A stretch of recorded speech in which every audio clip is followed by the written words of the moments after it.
Hello and welcome to Professor Pincushion.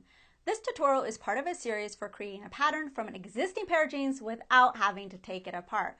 Now your jeans may look a little bit different than mine, but I made sure to choose a pair that had many of the common elements. Now because this breakdown is a little bit more complex than what we've done in the past, we're separating it into 3 different tutorials, but you're in luck because you are watching part number 1. Now, if you haven't done this before, we recommend that you watch our tutorial on how to create patterns from existing clothes, both simple tops and intermediate tops, just so you get the general idea. But if you're ready to tackle jeans, let's go ahead and get started. Let's go over some of the supplies I'm going to be using. First, I have my pattern paper, or just some really large sheets of paper that you can use in order to create your pattern pieces. Tracing paper, this is also going to help us with the pattern pieces. I have several different types of rulers. I have a straight ruler, I have a hip curve. This will help me draw sort of the curvy parts of the pattern. Sewing gauge, tape measure, paper scissors, straight pins, cardboard. Now I just cut this out of a cardboard box to make one long piece for me. I have a pencil and eraser. I'm going to be using markers so it'll be a little bit easier for you to see. I have some fabric markers and some chalk, whatever's going to work best for you. A tracing wheel, and the tracing wheel I'm using is the one that has this sort of spiked wheel. That'll make it a lot easier to see what we're doing. And last but not least, of course, you need your favorite pair of jeans. The first thing you need to do is turn your pants inside out. We're mostly going to be working on the wrong side of the pants in order to create our pattern pieces. Also, I'm going to start with the front leg first. You can see that this is the top of my pants and this is actually a pocket that's in the front. So if we look at the right side, here's my front insert pocket. I'm going to do a little bit of prep work first. So I'm, again, looking at the wrong side. I'm going to grab a fabric marker or a piece of chalk, whatever you want. And there's a couple of lines that I'm going to start to draw that's going to come in handy later, especially for creating the pockets of our pants. The first thing I'm going to draw is going to be the side front. If I flip this over to the right side, the side front is actually this part right here. Let me just pull this out so you can see it. So I'm not worried about this 5th pocket, but this part right here, I want to make sure that I have a pattern piece for that.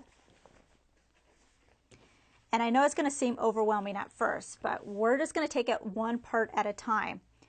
If I'm looking at the wrong side, you can just see the bottom outline of that same side front area. And if you can't see it in yours, you can definitely feel it. So I can put my hand inside my pocket and I can feel where that edge is. So I'm just going to use my marker and just kind of just draw an outline of that.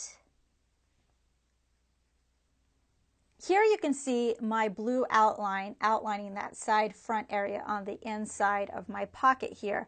Now I'm not doing it for both sides. I'm only doing it for one leg. I'm not even bothering with this leg over here. So I'm just working on the side where the fly is on top because it lies a little bit flatter. And we only need to do the pattern for one side or one leg anyways, because it's going to be the same basically on both sides. So once I have that outline, the second outline I'm going to do is going to mark the top of the pocket. So again, if we were to look at the right side, it's going to be this section right here. So this is the pocket, or the top of the pocket on the outside. Now this I can't see as easily as with the side front here. I can actually feel where the edge is, or if you're having trouble with that, you can use straight pins and just kind of stick it through, and then you can see where it is, and then you can mark it, and you can just do along the whole thing. So I'm going to do that next, and then we can move on to starting to pin everything down. Here is the second line that I drew to mark the top of that pocket area. Now if you're worried because you try to straighten this out or you try to iron out the pocket and it's sewn with wrinkles in it, I wouldn't even worry about it. You just try to mark it best you can. We're just going to be using this as guidelines and we could smooth it out later, so I don't really stress out about it. I'm going to go ahead, grab my cardboard, grab a large sheet of paper that's big enough in order to make a pattern, pin everything into place. Now I have my jeans. The front side is still up because again, we're only working with the front for now. And I'm going to start pinning it into place. You have your pants, and there could be like mine where it has sort of a seam allowance. You have the seam and then you have sort of this finished edge. I'm going to take it and I'm going to fold that edge out. So you have your seam line and then you have the raw edge on the outside. Now because the back leg tends to be bigger than the front leg, sometimes this back leg is going to be peeking out. You can see on this side. There's no really easy way to get rid of this. You're just going to have to fold it under. Again, taking the seam allowance, folding it out, and we'll get a little bit closer so you can see everything, and then just pinning it. Now you're going to feel wrinkles. It's not going to be completely smooth. You're just going to pin it best you can. Because we have this extra back fabric here, it's just not going to lie perfectly flat. So usually what I do is I start here at the top and I kind of work on this crotch length area, the side pocket area, and then I might work my way down to the bottom of the leg. This leg, you're just going to have to just kind of push it out of the way since we can't get rid of it, and just do the best you can. You can use as many straight pins as you want in order to pin everything down. Usually around this top area, I try to use pins a little bit more sparingly because I don't want too many marks to be confusing when I'm trying to distinguish between all these curves and everything like that. So again, I'm going to start up here. Just do the best you can and just pinning everything down. Again, it's just worried about the front leg, and then work your way to the bottom. My pant leg is now pinned into place. I just wanted to show you what it looked like in the top portion here with my crotch curve. So it comes up and then it kind of curves around, and of course the fly gets in the way, but I just kind of keep my pins in the same line as these pins over here. I also have this pin. Now you can see that the seam allowance area is pinned down like I had shown before. And what makes it nice about this is now I don't have to include seam allowance because I already have a 1/2 inch. This is where the seam line is, and then this is the raw edge here. So I'm already allowed a 1/2 inch seam allowance, and I can go ahead, draw the outline, and my seam allowance is already included. When it comes to this area up here, there is no seam allowance that's sticking out under. This is the seam line right here. So some areas you will have to remember to add seam allowance up here as well. We're going to have to do that. So let's just look at this. So it's going down the leg, and then we're going to get to the bottom. And because this side seam, the inner leg and outer leg side seam, is sewn into the hem, for me anyways, it's going to curve in. So I just pin as far as I can, and then I pin the bottom of the hem as well. So what I'm going to do is I'm going to do my outline, but I'm going to stop right here, draw the end, and then I'm just going to connect it with a straight line. So that way it's going to make it look a little bit neater instead of trying to worry about this area here. Also, this is a great way to think about changes you would like to make to your favorite pair of jeans. Such as for me, maybe it just happens to be 1 inch longer than I want. So at this point, it'd be a perfect time for me to make it a little bit shorter if I need to. Go ahead and grab your tracing wheel because now we're going to start doing the outline of our pants onto our paper. So the outlines I'm going to do is going to be this outer leg seam line along the hip curve. So I'm going to start here and go all the way down to the bottom of the leg. I'm going to do the inner seam here, starting here, going down to the bottom of the leg. And then I'm also, at the very bottom of the leg, I'm going to mark where the hemline is going to be. So for using the tracing wheel, I normally have to move a little bit slower. I'm just going to follow along the outside of this raw edge here. And instead of just doing one smooth single line, I do like a back and forth motion and just slowly move my way forward. So that way I can make sure that it's actually going to mark my paper. For areas like the crotch curve where our tracing wheel isn't exactly going to go through the fabric and make any marks, I make the marks individually by using just a regular straight pin. So what I do is I start at one end, wherever I'm going to start. I push through the layers of fabric right on that seam line, right on that edge, making sure that it actually punctures through my paper. Then I move it a little bit, push it through, and just keep doing this all the way along. Now, of course, we have this fly getting in the way. So I'm going to go up as far as I can I'm following along the same edge right here, and you can kind of feel where it is as you get to the side of the fly, or you can just lift the bottom of the fly, and then I can kind of see where it is. So I'm going to go as far as I can. I can actually feel it up here as well, and if I just take out this pin so we can look at the right side, here is the same seam line. This seam line past this zipper tape is this same line right here. I can kind of feel where that is. So I can go ahead and punch through to my paper. Now I can just end right here and then do a couple of marks up here, and it's going to be a straight line. So I just know that once I remove everything, from my mark I make here to mark here, I'll just draw a straight line connecting these two edges, and that way I don't have to try to go through all of this fly. Next, I'm going to tackle the waistline, and it's going to be the same sort of thing we just did. So we have this edge of the waistband. This is going to be my seam line right here. So I'm going to grab my straight pin. I'm going to go through all layers until I hit the paper. You can see I'm right on the edge there. I'm going to move it along, and just keep going until I get to this area here where it meets the crotch curve. Then I'm going to do the same thing with my two sets of blue lines. So I'm going to take my straight pin, I'm going to go through one section, then I'm going to hit my other blue line. So I'm making those marks. You'll see I have these red stitches right here. What this is marking is the placement of one of my belt loops. So in order to make these marks on my pattern ahead of time, I can go ahead. Either you could do just one single mark, or you can just do a row of marks and then we'll just place an X, because it's going to make a lot easier to make these marks now as we're creating the pattern than to have to come back and figure out where they are. Also, what I'm going to do is do an outline of this pocket facing. Now this happens sometimes with clothes, especially if you've worn them and washed them a lot. It sort of gets kind of distorted looking. So I'm going to make it a little bit neater, and instead of just trying to follow this messed up madness here, maybe I'll just mark where the edges, and then I'll create my own by drawing a straight line. That way it'll start off looking a lot neater, because this is going to be hard to figure it out as is.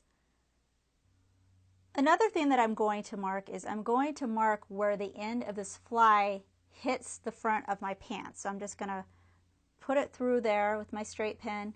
Make a big mark if I can, maybe put it through a couple of times, because we always want to make marks so when we actually put our pants together, we know what we need to line up. So when we're making this set of the pants, we know that this fly, the bottom of it, needs to line up with this mark that we're creating.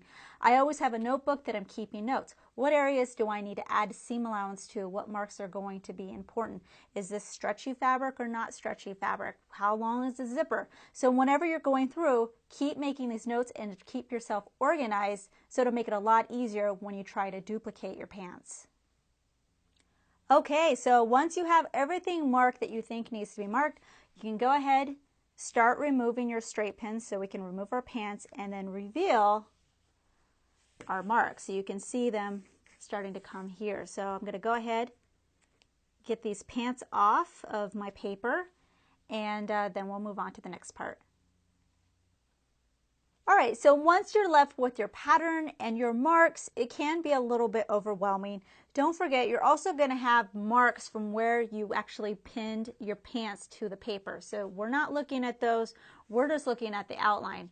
I went ahead and did my outline in pen, so it would be a lot easier for you to see where those marks are. And I also put information. This is not a pattern. We still have to add seam allowance, and I put notes here. Crotch curve, I need to add seam allowance. Waistline, I need to add seam allowance. So this is just going to be used as a guideline. Now when I'm following my marks, of course we want it to be as accurate as possible when we made the original marks, but sometimes because of wear and tear and washing all that, your seam lines may be somewhat distorted. So be accurate as possible, but at the same time you need to use common sense. I know for me, when I'm trying to do my tracing wheel, it's not going to end up perfectly straight, but maybe it just kind of wiggles around a little bit, so it's not going to look that great. So that's why I grab my straight ruler, I grab my hip curve, and I use these to help guide what my line's going to look like. So if they kind of look like they're in a straight line, then I use my ruler and I draw a straight line, or I do the same thing with my hip curve area over here. So I use my hip curve in order to draw a neater looking hip curve, using my marks as just my guideline. So once I have my outline done, and you can see I went ahead and did these outlines in a different color, because from this one area, we're actually creating separate patterns. You have the pants front, you have the pocket facing, you have the side front, but I'm going to keep them together for now, because once we create the jeans back, I need to match up this side curve here, the hip curve, and make sure they're both the same. So whatever adjustment I can make, I can do it at the same time when I'm creating all these patterns, instead of having 3 different patterns that I'm going to have to adjust. I know it seems like a lot, it sounds confusing, but it's going to all work out, and you'll see how it works out. Other things I add is maybe I go ahead and add my notches. I have some notches here and here. These are just make it easier from when I'm putting all these pattern pieces or fabric pieces back together. It makes it a lot easier to match. So once you have your outline, what we're going to move on to next is creating our pattern pieces for our fly area. If you flip your pants right side out and look at the left side of the zipper area, you're going to see 2 sets of stitching lines. This is for sewing in our zipper, and we need to transfer these stitching lines to this crotch curve area. So for this section, I do have my pants right side out, and I'm just looking at this side, which is the left side of the fly, because it doesn't have it on the other side. I'm going to match the edge of the pants with this line here, because this is the seam line. And this section up here, the seam line between the pants and the waistband, is going to match with this line right here. So I'm just going to line it up best I can, pin it into place. And I know this part gets a little tricky because you have your zipper in the way, but you're just going to do the best you can. And then just like with the technique I showed before, you're going to grab a straight pin and you're just going to go through the actual stitching lines to mark them, so then we can draw our own dashed line onto our outline here. Here you can see my stitching lines in the purple, and then I put left side stitching lines, so I know that I need to transfer these to my left front leg once I cut it out of my fabric. Let's look again at the inside of the pants. So over here we have the right fly, and then if we look at the other side, this is the fly facing. So we need to create a pattern for both the fly facing and then for the right fly. So we'll start with this one, because actually this one is really easy. If you look at this, at least with mine, really what it is a rectangle. So instead of putting this on my paper and putting pins through it and all that kind of stuff, all I'm going to do is measure it. So I'm just going to grab my sewing gauge here and try to straighten that out. And it's about 3 3/4 in length. Plus, I'm going to go ahead and add seam allowance. So I'm going to add a 1/2 inch up here and then a 1/2 inch on the bottom, because it looks like it's tucked in inside about a 1/2 inch, so it looks more finished down here. So that's going to be, so it was 3 3/4 plus an inch for seam allowance. So that's 4 3/4 in length. And then I'm going to measure the width. And this is 1 3/4. But if we look at it, you'll see it's folded. So this piece is basically folded in half. The seam allowance is already, here's the seam line, and then here's the seam allowance here. So it's already included in that 1 3/4. So then I'm just going to double that, and that's 3 1/2 inches. So I'm just going to create a rectangle that's 4 3/4 by 3 1/2 inches. And voila, here it is. So again, just a rectangle. I put right fly, and then that's my pattern piece for that. Next, I'm going to tackle the fly facing. So that's this piece right here. The zipper tape is on top of it, but it's from here to here. And you can see that it's just a single layer of fabric that kind of just curves down here underneath our right fly. So to start it off, I have a small piece of paper. I'm just going to draw a straight line just to have something to start off with and to give me something to line up. So I'm going to line up the edge of my pants with the edge of this line and pin it into place.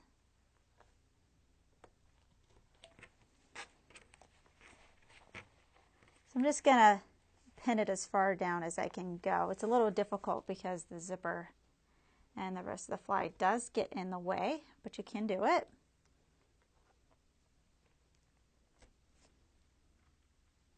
And then, just like I did before, I'm just going to take my straight pin, I'm going to follow along with the edge, the raw edge of this facing piece. And as you get down to the bottom, you will have to try to pull the right fly out of the way and just go as far as you can go. Also, I'm going to do it along the top of the waistline here because this is part of it as well. And so it'll have three sides. We have the straight side, the waistline, and then this outward curve here. And I actually already created my pattern. So the dashed line is the original line, and then here's the curve here. Because it's on the waistline, I need to add the 1/2 inch seam allowance. And then the fly facing is stitched onto the pants, so there's actually a seam here. So I went ahead and added another 1/2 inch seam allowance on this side too. So this is already my pattern for the fly facing.